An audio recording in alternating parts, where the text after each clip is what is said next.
चलिए दोस्तों शुरू करते हैं अपने सैम्पल पेपर्स की सीरीज को, जहां पे हम ढेर सारे सैम्पल पेपर्स को सॉल्व करेंगे for the IT 402 term second examination. इस वीडियो में हम पहला सैम्पल पेपर सॉल्व करने वाले हैं। एक बात सुन लीजिए पहले आप कि ये जो सैम्पल पेपर्स मैं करा रहा हूँ इनका PDF आपको नहीं दूंगा। PDF के चक्कर में बिल्कुल भी ना रहे, इसका रीज़न मैं बताता हूँ। और कुछ लोग ऐसे भी होंगे जो एक बार क्वेश्चंस को पढ़ के स्किप कर करके आगे बढ़ जाएंगे और अपने आंसर चेक करते रहेंगे। ऐसा आप बिल्कुल भी ना करें, क्योंकि मैं आपको क्वेश्चन से रिलेटेड जितने भी क्वेश्चंस बन सकते हैं उनके बारे में भी बताऊंगा, एक्सप्लेन करूंगा पूरा। ठीक है, ताकि आपको एग्जाम में कोई भी क्वेश्चन आए उसमें कठिनाई ना हो। और तीसरी बात यह है कि मैक्सिमम क्वेश्चंस आपको हमारे सैंपल पेपर से ही देखने को मिलेंगे, ये हमारी गारंटी है। ठीक है, तो जितने भी सैंपल पेपर्स कराए उनको अच्छे से कर लीजिएगा आप। ठीक है, जो क्वेश्चन नहीं आता है उसे ठीक से समझिएगा। ये नहीं है कि जितने आते हैं ठीक है, नहीं आते हैं, ये कुछ भी नहीं होना चाहिए। आगे बात करेंगे, शुरू करते हैं अपने सैंपल पेपर को। इंस्ट्रक्शंस आपके सामने हैं, वीडियो पॉज करके एक बार पढ़ लीजिएगा। आगे बढ़ते हैं हम। तो यहाँ पे सेक्शन ए है, जहाँ पे आपको सबसे पहले 4 क्वेश्चंस दिए हुए हैं बेस्ड ऑन एम्प्लॉयबिलिटी स्किल्स, जिसमें से आपको 3 क्वेश्चंस अटेम्प्ट करने हैं और हर एक क्वेश्चन 1 मार्क का है। तो वीडियो पॉज करके पहले आप ट्राई कीजिए इन क्वेश्चंस को, उसके बाद मैं जब आंसर बताऊंगा तो आप उनको समझिएगा। ठीक है, तो मुझे उम्मीद है आपने वीडियो को पॉज करके इनको ट्राई किया होगा, और जो हरामी है वो मेरी बोलने का इंतजार कर रहे होंगे आंसर्स। ठीक है, तो शुरू करते हैं यहाँ पे। Name the type of self-employment where one is running a business to satisfy the needs of people and looking for ways to make the business better to make profits। तो उस टाइप की सेल्फ एम्प्लॉयमेंट का नाम बताना है यहाँ पे, जिसमें कोई भी बंदा एक बिजनेस को रन कर रहा है और लोगों की नीड्स को सेटिस्फाई कर रहा है, और वो अपने बिजनेस को बेटर बनाने की कोशिश करता है जिससे कि उससे मोर एंड मोर प्रॉफिट हो। ठीक है, तो आंसर होगा इसका एंटरप्रेन्योरशिप। ये मैंने आपको अच्छे से समझाया भी था जहाँ पे चैप्टर पढ़ाया था। एक चीज यहाँ पे 2-3 पॉइंट्स को समझाना चाहूंगा यहाँ पे, जैसे कि सेल्फ एम्प्लॉयमेंट। तो सेल्फ एम्प्लॉयमेंट क्या होता है? 2 तरह की एम्प्लॉयमेंट हमने पढ़ी थी, self employment and veg employment. Self employment में क्या होता है, बंदा किसी भी ऑर्गेनाइजेशन पे डिपेंडेंट नहीं होता। और वेज एम्प्लॉयमेंट में क्या होता है, बंदा क्या, वेज एम्प्लॉयमेंट में क्या होता है, कोई भी बंदा किसी ऑर्गेनाइजेशन पे डिपेंडेंट होता है अपनी वेजेस के लिए। ठीक है, आगे बात करेंगे। स्टेट यानी one point in which an entrepreneur positively affects the society. एक तरीका बताइए जिसमें एंटरप्रेन्योर पॉजिटिवली अफेक्ट कर रहा है सोसाइटी को। तो इसका आंसर हो जाएगा they create jobs and employment opportunities and they stimulate innovations. आपको एक ही बताना था, मैंने यहाँ पे 2 लिख दिए हैं। क्यों? क्योंकि आपको एग्जाम टाइम पे एक तो याद आ ही जाए। तो एंटरप्रेन्योर्स किस तरह से सोसाइटी को पॉजिटिवली अफेक्ट करते हैं, तो वो जो है जॉब और एम्प्लॉयमेंट की अपॉर्चुनिटीज लेके आते हैं। भाई कोई भी इंडस्ट्री आपके आसपास खुल रही है तो वहाँ पे आपके एरिया के जो है लोग एम्प्लॉयड हो जाएंगे ना। दे सिमुलेट इनोवेशंस, तो वो नए नए इनोवेशंस भी जो है सिमुलेट करते हैं। आगे बात करेंगे। अच्छा, पहले ही आंसर दिखा दिया मैंने। How many sustainable development goals are given by the United Nations. तो यूनाइटेड नेशंस ने कितने सस्टेनेबल डेवलपमेंट गोल्स जो है दिए हैं? ठीक है, तो आंसर हो जाएगा 17 सस्टेनेबल डेवलपमेंट गोल्स दिए गए हैं यूनाइटेड नेशंस के द्वारा। ठीक है, अब एक क्वेश्चन ऐसा भी आ सकता है, एक क्वेश्चन ऐसा भी आ सकता है कि SDG की फुल फॉर्म बताइए, तो सस्टेनेबल डेवलपमेंट गोल्स। ठीक है, given in 2 R's of sustainability. Sustainability के 2 R आपको बताने हैं, तो रियूज, रिड्यूस, रिसाइकल, रिफ्यूज, ये सब होते हैं, आपको पता है, छोटा बच्चा ही बता देगा 5th क्लास का, है ना। आगे बात करेंगे। यहाँ पे जो आपको 2 क्वेश्चंस दिए हुए हैं, दोनों 2-2 नंबर के हैं, उनमें से आपको केवल एक ही क्वेश्चन करना है। अच्छा, पीछे वाले क्वेश्चंस में से अगर आपके 3 करेक्ट थे, अपना जो है स्कोर भी कैलकुलेट करते हुए चलिएगा। अगर आपके 4 में से 3 भी करेक्ट थे तो अच्छी बात है, क्योंकि आपको 3 ही अटेम्प्ट करने थे, है ना। यहाँ पे आपको इन दोनों में से एक अटेम्प्ट करना है, तो देख लीजिए जो आपको आता है, एक बार वीडियो पॉज करके दोनों को ट्राई कीजिए, है ना। तो give any 2 ways by which we can become responsible about our environment। तो अब अपने एनवायरनमेंट की तरफ रेस्पॉन्सिबल होने के 2 तरीके बता दीजिए आप। तो पहला तरीका, reusing paper, glass, plastic, water, donating things we do not use such as clothes, books, food etcetera. तो इसको एक्सप्लेन करने की कोई जरूरत मुझे लग नहीं रही है, क्योंकि आप अच्छे से इसे समझ चुके हो।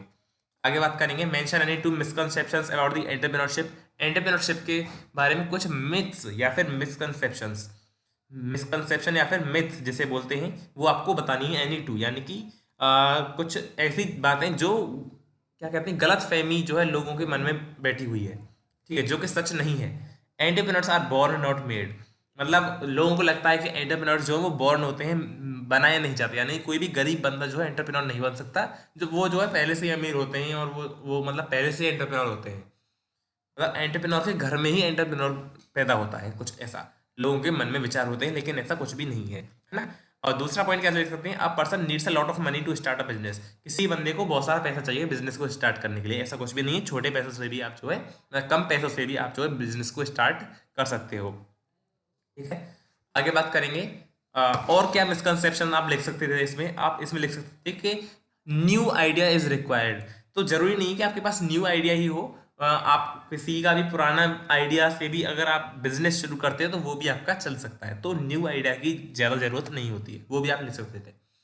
अब यहाँ पे सेक्शन डी आता है जिसमें सब्जेक्ट स्पेसिफिक स्किल्स यानी कि कंप्यूटर से क्वेश्चंस पूछे जाएंगे। यहाँ पे आपको 6 क्वेश्चंस दिए हुए हैं सबसे पहले, जिसमें से आपको 4 क्वेश्चंस को अटेम्प्ट करना है। हर एक क्वेश्चन 1 मार्क का है। ठीक है, तो एक बार वीडियो पॉज करके ट्राई कीजिए, पहले इन 3 क्वेश्चंस को, आगे बढ़ेंगे फिर और 3 क्वेश्चंस आपको दूंगा, है ना। तो सबसे पहले आपको 2 types of wired internet connectivity बतानी है। मैंने आपको वायर्ड और वायरलेस के बारे में बताया था। वायर्ड और वायरलेस के 3 एग्जांपल्स आपको बताए थे, है ना। तो वायर्ड में क्या क्या बताए थे मैंने आपको, डायल अप, डीएसएल और केबल इंटरनेट एक्सेस। और वायरलेस में क्या क्या बताए थे, याद रखना, ये इंपॉर्टेंट क्वेश्चन है। वायरलेस में आपको 3G, वाईफाई और वाई मैक्स मैंने बताया था, है ना। ठीक है, आगे बात करेंगे। Dash is design to assist people that have difficulty using a keyboard और अ माउस। तो जिनको कीबोर्ड या फिर माउस को यूज करने में डिफिकल्टी होती है उनके लिए किस की का यूज होता है, आंसर है सीरियल कीज, है ना। सीरियल कीज का यूज करते हैं। सीरियल कीज का इसमें जो क्या होता है, हम स्पेसिफिक या फिर कह सकते हैं स्पेशल डिवाइसेस का यूज करते हैं कीबोर्ड और माउस की जगह। फॉर एग्जाम्पल सिप, अफ या ब्रीथ स्विचेस। ये एग्जांपल्स इंपॉर्टेंट है, मैंने आपको पढ़ाया था। ठीक है, स्विच की स्पेलिंग क्या होती है, सिप, पफ और ब्रीथ स्विचेस। ठीक है, आगे बात करेंगे। 9th question, a global system of a global system of interconnected computer networks that use the standard internet protocol suite to serve billions of users world wide is. तो क्या नाम है उसका, जो कि ग्लोबल सिस्टम है इंटरकनेक्टेड कंप्यूटर नेटवर्क्स का, है ना। तो उसका नाम है इंटरनेट। ठीक है, तो यहाँ पे क्वेश्चन में पहले से इंटरनेट प्रोटोकॉल लिखा हुआ था, तो बहुत लोगों को पहले से ही अंदाजा हो गया होगा कि इसका आंसर इंटरनेट है। तो इंटरनेट क्या है, एक ग्लोबल सिस्टम है इंटरकनेक्टेड कंप्यूटर नेटवर्क्स का, यानी कि नेटवर्क्स का भी एक बहुत बड़ा नेटवर्क है इंटरनेट, है ना, जिसके बिलियंस ऑफ यूजर्स हैं वर्ल्ड वाइड। आगे बात करेंगे, ये तीनों क्वेश्चन जो हैं RDBMS चैप्टर से हैं। पहले 3 क्वेश्चन किस चैप्टर से थे, वेब एप्लीकेशन और सिक्योरिटी से। ये तीनों क्वेश्चंस RDBMS से हैं, है ना। तो यहाँ पे a dash helps to collect specific information from the pool of data, यानी डाटाबेस। तो डाटाबेस के अंदर पूल ऑफ डाटा से अगर हमें स्पेसिफिक इन्फॉर्मेशन कलेक्ट करनी है तो हम किसका यूज करेंगे, क्वेरी का। ठीक है, a dash is unique value that identifies a row in a table. तो किसी भी रो को टेबल में आइडेंटिफाई करने के लिए किसका यूज करते हैं हम, प्राइमरी की का। ठीक है, प्राइमरी की क्या होती है, यूनिक वैल्यू होती है। विच स्टेटमेंट रिट्रीव जीरो और मोर रोज फ्रॉम वन और मोर डाटाबेस टेबल्स और डाटाबेस व्यूज। तो अगर हमें जीरो या फिर जीरो से ज्यादा रोज को रिट्रीव करना है डाटा को, तो हम किस स्टेटमेंट का यूज करते हैं, आंसर हो जाएगा सेलेक्ट स्टेटमेंट। ठीक है, तो इन सभी के आंसर्स आप एक बार चेक कर लीजिए, है ना। सब कुछ पढ़ाया हुआ है आपको। अगर आपने वन शॉट वीडियो नहीं देखी है तो थोड़ी सी गड़बड़ हो सकती है। आप कम से कम वन शॉट वीडियो जरूर देखें चारों चैप्टर्स की। देखो, ये जो आपका ग्रीन स्किल्स और एंटरप्रेन्योर स्किल्स है, इनकी जो वीडियो है वो 30 मिनट्स की है, वन शॉट वीडियो, है ना। और जो आपकी RDBMS और वो कौन सा चैप्टर है, वेब एप्लीकेशंस, उनकी जो है करीब करीब 1.5 घंटे की वीडियो है। तो आप इनको जरूर देख लें ताकि आपको आसानी होगी पेपर में। मैक्सिमम क्वेश्चंस वहीं से आने वाले हैं। और मैंने स्पेशल क्वेश्चंस की भी वीडियोस बनाई हुई हैं कि मतलब क्वेश्चन सीरीज, एक वीडियो में 100 क्वेश्चंस कराए हुए हैं दोनों चैप्टर्स के, RDBMS और वेब एप्लीकेशंस। तो उनका भी लिंक आपको डिस्क्रिप्शन में दे दूंगा, वहां से आप उनको भी देख लेना। इससे बाहर तो आएगा ही नहीं question. Explain the use of toggle keys. Toggle keys का यूज आपको एक्सप्लेन करना है। तो क्या होती है टॉगल कीज, आपकी जो है आपकी यहाँ पे कैप्स लॉक, नम लॉक और स्क्रॉल लॉक, ये 3 कीज होती हैं।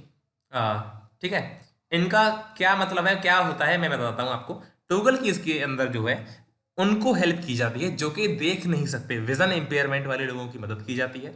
अब मान लो किसी को कैपिटल में टाइप करना है लेकिन उसे दिखाई नहीं देता, उसे कैसे पता चलेगा मैंने कैप्स लॉक एक्टिव किया हुआ है कि इनएक्टिव है, क्योंकि उसे दिखाई नहीं दे रहा वो कैपिटल लिख रहा है कि स्मॉल लिख रहा है।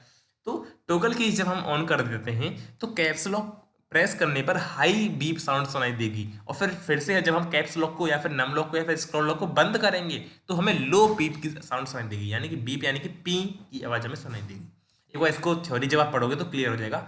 टॉगल की is a feature of Microsoft Windows, accessibility function which is designed for people who have vision impairment or cognitive disabilities. When toggle key is turned on, computer emits sound cues. When the locking key is caps lock, num lock or scroll lock is pressed, a high sound is emitted when the keys are switched on and low sound is emitted when they are switched off. ठीक है, मैं समझा दिया है आपको, आप समझ गए होंगे। अगला question, right 4 examples of application based instant messaging software. तो इंस्टेंट मैसेजिंग सॉफ्टवेयर के एप्लीकेशन बेस्ड दो टाइप के बताए थे मैंने आपको, एक होता है एप्लीकेशन बेस्ड और एक होता है आपका वेब बेस्ड। तो एप्लीकेशन बेस्ड में क्या होता है, आपको अपने जो सॉफ्टवेयर है इसका वो डाउनलोड करके इंस्टॉल करना होता है। अच्छा पहले तो ये बताओ इंस्टेंट मैसेजिंग क्या होता है। इंस्टेंट मैसेजिंग ये होता है इंटरनेट पे मैसेजिंग करना किसी भी वेबसाइट, किसी भी सॉफ्टवेयर की मदद से, जहाँ पे इंस्टेंटेनियस ट्रांसफर होता है मैसेजेस का। वहाँ पे हम टेक्स्ट मैसेज भेज सकते हैं, ऑडियो वीडियो कॉल्स कर सकते हैं। फॉर एग्जांपल व्हाट्सएप पे हम टेक्स्ट मैसेजेस भेज सकते हैं, ऑडियो कॉल कर सकते हैं, वीडियो कॉल कर सकते हैं, वीडियो कॉन्फ्रेंसिंग कर सकते हैं, फाइल्स भी भेज सकते हैं, ऑडियो भी रिकॉर्ड करके भेजी जा सकती है। ये सभी जो है इंस्टेंट मैसेजिंग के फीचर्स होते हैं, है ना। तो instant messaging software for example WhatsApp, है ना। तो इंस्टेंट मैसेजिंग सॉफ्टवेयर जो है दो तरह के होते हैं, ऐप बेस्ड यानी कि एप्लीकेशन बेस्ड और वेब बेस्ड। एप्लीकेशन बेस्ड में आपको डाउनलोड करके इंस्टॉल करना होता है और वेब बेस्ड में जो है आपको किसी भी वेबसाइट पे जाना होता है। फॉर एग्जांपल facebook.com, है ना, facebook.com, है ना, ये क्या है, वेब बेस्ड का एग्जांपल हो गया। फेसबुक का मैसेंजर होता है ना, और Yahoo messenger for the web आता है। याहू जो है इंस्टॉल भी हो सकता है और वेब बेस्ड भी हो सकता है वेबसाइट में। तो एक बार आप इनको देख लीजिए, है ना। तो Google talk, Skype, Yahoo messenger, Skype, दो बार हो गया स्काइप, सॉरी, है ना, विंडोज लाइव मैसेंजर। तो ये आपके 4 एग्जांपल हो गए किसके, application based instant messaging software के। गूगल टॉक बहुत ज़्यादा इंपॉर्टेंट है, इसे याद रखिएगा।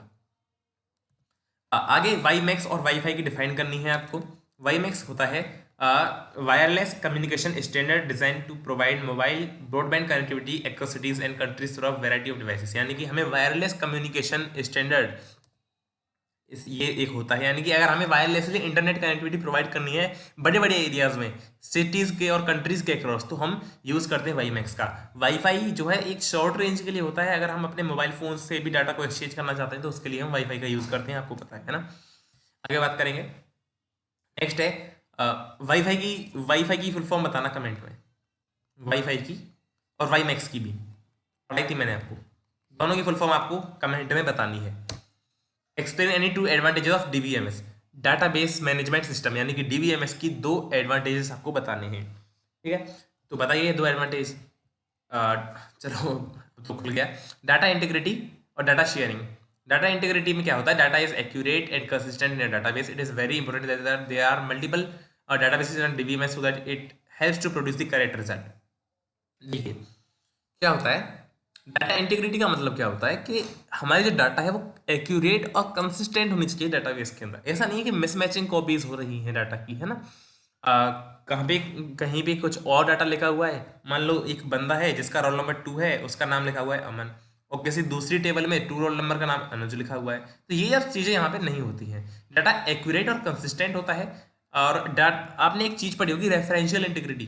रेफरेंशियल इंटीग्रिटी बहुत ही ज़्यादा इंपॉर्टेंट टॉपिक है, उसे आप जरूर पढ़िएगा वन शॉट की वीडियो में। वन शॉट वीडियो में या फिर मैंने सेशन वाइज भी वीडियो बनाई हुई है, रेफरेंशियल इंटीग्रिटी वाला चैप्टर जरूर पढ़िएगा, ठीक है, क्योंकि ये इससे क्वेश्चन आना ही आना है। वैसे आप टेंशन मत लो, हम सैम्पल पेपर्स करने वाले हैं इतने साले, तो इनमें से किसी ना किसी सैम्पल पेपर में जरूर ये टॉपिक में कवर कराऊंगा।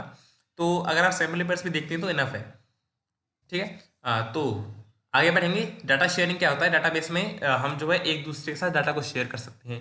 वही है यहाँ पे लिखा हुआ है, users can share the data among themselves, data can be shared for multiple purposes with the users located at different geographical locations, then remote users can also access the database simultaneously, ठीक है। आगे बात करेंगे explain the use of forms in a database. Database में forms का use क्या होता है। तो फॉर्म क्या होता है, जब हमें किसी भी डाटाबेस में डाटा को एंटर करना होता है एक सिस्टमेटिक वे में, तो उसके लिए हम फॉर्म का यूज करते हैं। Form provides the user a systematic way of storing information into the database. It is an interface and a user-specified layout that lets users to view, enter, and change data directly in the database objects such as tables. तो database के अंदर हम forms की मदद से data को enter कर सकते हैं, चेंज कर सकते हैं, मॉडिफाई कर सकते हैं, डिलीट भी कर सकते हैं, है ना। What precautions must be taken to improve online security. Online security को इम्प्रूव करने के लिए हमें कौन कौन से कदम उठाने चाहिए। तो पहली बात, एंटीवायरस और एंटी स्पाईवेयर प्रोग्राम्स का यूज़ करना चाहिए हमें, जिससे हमें रियल टाइम प्रोटेक्शन मिलेगी अपने कंप्यूटर के लिए, मालवेयर सॉफ्टवेयर से हमें बचाया जा सकता है। आगे बात करेंगे, स्ट्रॉन्ग पासवर्ड का यूज़ करना चाहिए हमें, जैसे कि अल्फा न्यूमेरिक और स्पेशल कैरेक्टर्स का यूज़ करना चाहिए। जैसे कि एक स्ट्रॉन्ग पासवर्ड का एग्जाम्पल मैं बताऊँ आपको। स्ट्रॉन्ग पासवर्ड का एग्जाम्पल हम लिख सकते हैं PK@#234#, कुछ ऐसा। ऐसे हमें एग्जाम्पल जो है स्ट्रॉन्ग पासवर्ड्स रखने चाहिए। अब बोलोगे नहीं याद कैसे रखें, ऐसा मतलब अगर हमने ऐसा पासवर्ड बना लिया अपना तो याद कैसे रखेंगे, वो छोड़ो यार, पेपर के लिए बात कर रहा हूँ मैं ठीक है। आगे बात करेंगे सेक्शन सी, जहाँ पे आपको 3 में से 2 क्वेश्चंस को अटेम्प्ट करना है। Explain 3 types of relationships in a database. Database में 3 टाइप्स की रिलेशनशिप को आपको एक्सप्लेन करना है। तो 3 तरह की होती हैं, 1 to 1, 1 to many और many to 1। Sorry, 1 to 1, 1 to many और many to many। 1 to many को ही many to 1 भी बोलते हैं, कोई कंफ्यूज होने की बात नहीं है। तो 1 to 1 में क्या होता है, दोनों टेबल्स के पास प्राइमरी की होती है। 1 to many में क्या होता है, एक टेबल के पास प्राइमरी की होती है। और many to many में किसी भी टेबल के पास प्राइमरी की नहीं होती। ठीक है। मैनी टू मैनी में जो है एक कॉलम टेबल का हर एक कॉलम से अटैच्ड होता है। मैनी टू मैनी में सभी कॉलम्स पहली टेबल के दूसरी टेबल के सभी कॉलम से कनेक्टेड या फिर एसोसिएटेड होते हैं। ये सभी आपको मैं पढ़ा चुका हूँ। आगे बात करेंगे डिस्क्राइब द इंटरनेट। इंटरनेट को आपको डिस्क्राइब करना है। तो इंटरनेट क्या है, इंटरनेट, ये मैंने लंबी चौड़ी बात लिख दी है यहाँ पे, आपको इतना मतलब पढ़ना तो पूरा चाहिए, लेकिन एग्जाम में जो है आप, वैसे कितने नंबर का है क्वेश्चन भाई, 4 मार्क्स का है, तो आपको इतना तो लिखना ही पड़ेगा जितना मैंने लिखा है। सॉरी, कोई मदद नहीं कर सकता आपकी। ठीक है, तो इतना तो आपको आना ही चाहिए इंटरनेट के बारे में। वैसे बना बना के आप बहुत कुछ लिख सकते हो, बहुत कुछ। ठीक है, इंटरनेट के बारे में आपसे ज़्यादा कौन जानता है। ग्लोबल सिस्टम होता है इंटरकनेक्टेड कंप्यूटर नेटवर्क्स का, जहाँ पे स्टैंडर्ड इंटरनेट प्रोटोकॉल का यूज़ किया जाता है to serve billions of users world wide. यहाँ पे जो है ये जो है नेटवर्क्स ऑफ नेटवर्क है, जहाँ पे millions of private, public, academic, business और गवर्नमेंट नेटवर्क्स हैं। Internet most useful technologies of modern time है, जहाँ पे हम डेली पर्सनल और प्रोफेशनल लाइफ का काम करते हैं। इंटरनेट वाइडली यूज़ किया जाता है स्टूडेंट्स के द्वारा, आपके द्वारा यूज़ किया जाता है, एजुकेशनल इंस्टीट्यूट्स के द्वारा, मेरे जैसे लोगों के द्वारा, साइंटिस्ट के द्वारा, प्रोफेशनल्स के द्वारा, जिससे इन्फॉर्मेशन गैदर की जा सके रिसर्च के लिए और जनरल इन्फॉर्मेशन के लिए। बिजनेसेस भी यूज़ करते हैं इंटरनेट का, जिससे वो कम्प्लेक्स डेटाबेसेस को एक्सेस कर सकें, जैसे financial database. Internet is the largest encyclopedia for all age groups. सभी एज ग्रुप्स के लिए जो है लार्जेस्ट एनसाइक्लोपीडिया बन चुका है। Internet helps in maintaining contact with friends, जैसे कि व्हाट्सएप, फेसबुक से आप जो है फ्रेंड्स और रिलेटिव्स के साथ कॉन्टैक्ट बनाए रखते हैं using internet, who live across different locations via internet chatting systems and email software. Internet is also becoming a major source of entertainment for the general public. तो एंटरटेनमेंट के लिए भी इंटरनेट जो है मेजर सोर्स बन रहा है। आगे जो है इंपॉर्टेंट क्वेश्चंस, इसे आने के बहुत बहुत ज़्यादा चांसेस हैं इस टाइप के क्वेश्चंस को। ठीक है, क्यों, क्योंकि ये जो है टेबल बेस्ड है और प्रैक्टिकल बेस्ड क्वेश्चन है ना। तो यहाँ पे स्ट्रक्चर ऑफ टेबल दे रखा है आइटम, जहाँ पे आपको सूटेबल डाटा टाइप बताना है और साइज बताना है हर एक कॉलम का। ठीक है, तो पहला जो क्वेश्चन है, जैसे यहाँ पे एक टेबल दे रखी है, इसके कॉलम का नाम दे रखा है और इसमें डाटा टाइप्स और उसकी साइज आपको लिखनी है। ठीक है, तो यहाँ पे मैंने लिख दिया है, आइटम नंबर है यहाँ पे, इसका डाटा टाइप हम लेंगे इंटीजर और साइज लेंगे 10। अब जरूरी नहीं है आप 10 ही लें, है ना। साइज इसका आप जो है 12 भी कर सकते हैं, 8 भी कर सकते हैं, तो आपका नंबर जो है नहीं कटेगा, है ना। आइटम नेम, तो इसके लिए वेयर केयर हम लेंगे डाटा टाइप और इसका साइज लेंगे 15। आप 12 भी ले सकते हैं, कोई भी दिक्कत नहीं है। प्राइस जो है डेसिमल में लेंगे हम, और 5,2 यानी कि डिजिट से पहले 5 और पॉइंट के बाद 2 डिजिट हम ले सकते हैं, इस टाइप से, है ना। क्वांटिटी जो है इंटीजर में लेंगे और साइज इसका 3 लेंगे। साइज यानी कितने डिजिट्स में हम लिख सकते हैं उसे। आगे बात करेंगे, एक टेबल दे रखी है यहाँ पे आइटम, है ना। तो यहाँ पे item number, item name, price और क्वांटिटी दे रखी है। यहाँ पे वो क्वेरीज लिखनी है। क्वेरी लिखना मैंने आपको सिखाया था, इंपॉर्टेंट है। Display the total amount of each item, हर एक आइटम का टोटल अमाउंट आपको दिखाना है। Amount must be calculated as the price multiplied by quantity for each item. तो क्या करना है हमें, कुल मिला के प्राइस मल्टीप्लाई क्वांटिटी करना है, तब जाके आपका जो है अमाउंट आएगा। ठीक है, तो हम कैसे क्वेरी लिखेंगे आइए देखते हैं। हमें लिखेंगे select price into quantity from item, मतलब सेलेक्ट प्राइस इनटू, ये इनटू का साइन है ना, तो price into quantity from table का नाम लिख देंगे, फिर आइटम, फिर लास्ट में हम सेमी कोलन लगा देंगे। इस प्रकार से क्वेरी यहाँ पे लिखी जाती है। आगे बात करें, display the details of items whose price is less than 50। तो यहाँ पे हमें डिटेल्स, हर एक आइटम की डिटेल्स चाहिए जिसकी प्राइस लेस देन 50 है। ठीक है, तो हम लिखेंगे सेलेक्ट स्टार, यहाँ पे लिखेंगे हम सेलेक्ट स्टार, स्टार यहाँ पे तो इस स्टार का मतलब है मल्टीप्लाई, यहाँ पे इस स्टार का मतलब है all, select all from item where price is less than 50। तो प्राइस यहाँ पे वेयर क्या होता है, वेयर का यूज हम जब करते हैं कोई कंडीशन लगी हुई होती है, ठीक है, वेयर का यूज करते हैं जब हम कोई कंडीशन लगानी होती है हमें। तो यहाँ पे हमने क्या कंडीशन लगाई, प्राइस इज लेस देन 50, फिर लास्ट में सेमीकोलन लगा दिया। इस प्रकार से आपको जो है क्वेरीज लिखनी है। क्वेरीज का जो है मैंने आपको खूब प्रैक्टिस करा दी थी वीडियो में, वन शॉट वीडियो देख लेना आप केवल, है ना, वन शॉट वीडियो जरूर देखिएगा डाटाबेस की। और यहाँ पे हमारा सैम्पल पेपर जो है खत्म होता है, और बहुत सारे सैम्पल पेपर्स हम करने वाले हैं, सभी का लिंक डिस्क्रिप्शन में, तो सभी को आप कवर कर लीजिएगा क्योंकि मैक्सिमम क्वेश्चंस यहीं से आने वाले हैं। और मिलते हैं फिर नेक्स्ट वीडियो में। आप चाहें तो चैनल को सब्सक्राइब कर सकते हैं, आपको वीडियो पसंद लगी तो। वैसे आप अब 11th में आने वाले हो, तो 11th के लिए भी कुछ ना कुछ है हमारे पास, तो आप चाहे तो सब्सक्राइब कर सकते हैं। Thank you.